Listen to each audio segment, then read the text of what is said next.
And how many times is Marvel going to let Sony do this? I saw Madame Web last night at an early screening, although the movie comes out very soon, and I'm cautioning you, it is so terrible. It's worse than Morbius. It's worse than the Venom movies. And it's such a misstep for the Spider-Verse that Sony is aching to build for us, and they're doing it again and again. They have this beautiful partnership with Marvel to create these incredible Spider-Man films, especially the most recent ones with Tom Holland. And here we are trying to stuff the universe with all of these other side characters.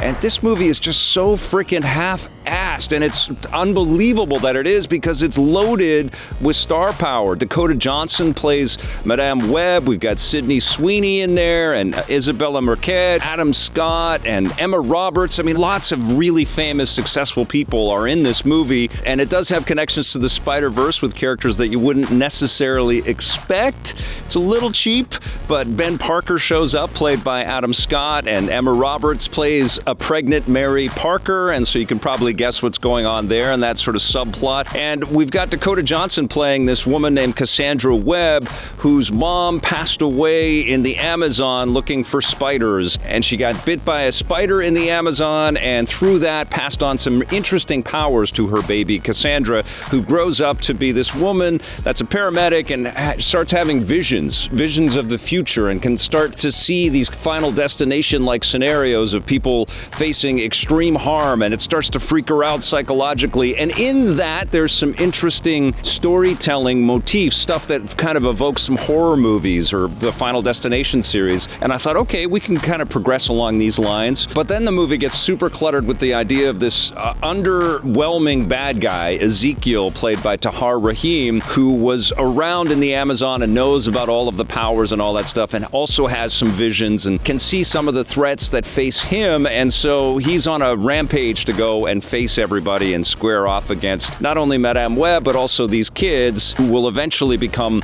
the Spider-Woman characters that are teased throughout the marketing of this film and in little bits and pieces in this movie itself. And so there are a lot of ingredients here to kind of balance, and unfortunately, all of it is undercooked and poorly performed and really weirdly set up. There's this sequence in the movie that kind of typifies the weakness of it, where all of the characters, all the young characters, they're hidden away somewhere, and they just get exhausted about being hidden away, and they go to this cafe and they let loose and have some fun, and so they end up dancing in this corner of this empty cafe with these people just sort of cheering them on the table to Britney Spears' Toxic, and it just looks so fake and forced and phony and ridiculous, and then all kinds of hell breaks loose. And I just thought, man, the staging for this, the direction for this is just so all over the freaking map. It's like one of those terrible movies where every edit is a whip pan and there's a sound effect to it, and there's all kinds of swirling kind of imagery, and like they're trying to add some kinetic qualities to this, but it's so stuck in the mud. That's the thing that's so surprising, is they have all of these pieces,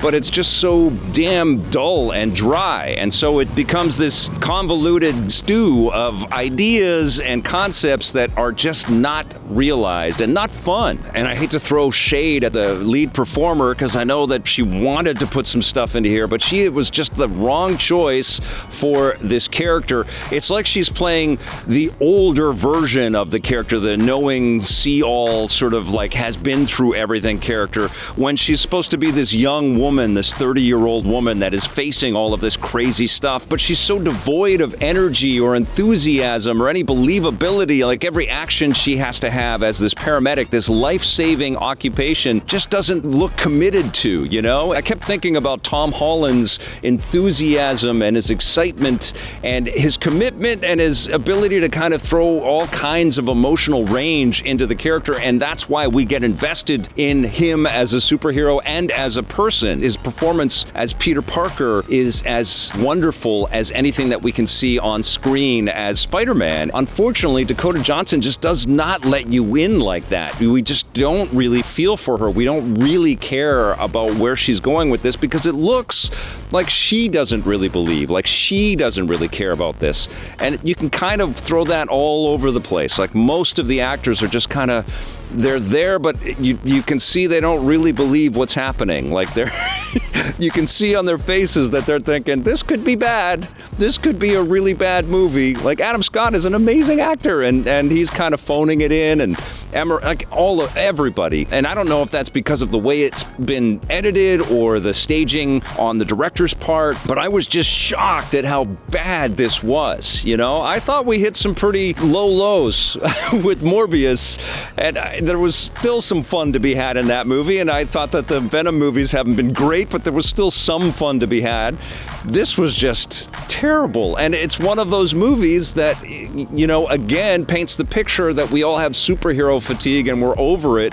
And no, it's not that. It's when bad movies come out that are, you know, obviously trying to ride the coattails of people's enthusiasm for the types of stories we can tell with these superheroes and these super heroic elements and moments, and they come off so weak sauce like this, you know? Especially, this is from the same studio that brings us the incredible Spider-Verse animated films, and we're not even getting anywhere in the ballpark with this. And the other thing, too, is the villain in this, Ezekiel, played by Tahar Rahim, is probably a great actor, but in this movie, everything feels like he had to go into a recording booth to record all of his dialogue, and it's so obviously sort of out of sync with what we're seeing on screen, not to mention the emotional kind of disconnect that we have for every character in the film, but also the audio, the way he delivers his lines feels so phony and forced and like he recorded it after the fact, and so there's this full disconnect all the way through. I guess that's the theme of this review, as like you're just disconnected,